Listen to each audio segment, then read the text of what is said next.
ஆண்டவரை துதிக்கிறோம், சொத்தரிக்கிறோம்.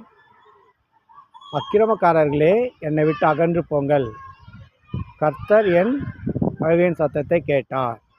அல்லேலூயா. அக்கிரமக்காரர்களே, என்னை விட்டு அகன்று போங்கள், கர்த்தர் என் அழுகையின் சத்தத்தை கேட்டார். அல்லேலூயா.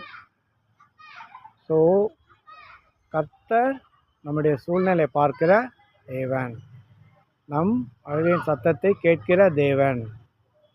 அல்லேலூயா. கேட்டு நம்மை விடுவிக்கிற தேவன்.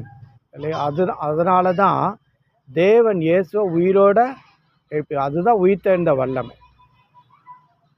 இயேசுவானவர் உயிரோடு இருக்கிறத உயிர்த்தெழுந்த வல்லமையால் தான் நாம் இன்னைக்கு விசுவாசத்தோடு இருக்கோம். அதனால தான் பிசாசு போராடுறான் தேவன்கிட்ட, உயிரோடு வரக்கூடாது. ஆனால் தேவன் உயிரோடு எழுப்பினான்.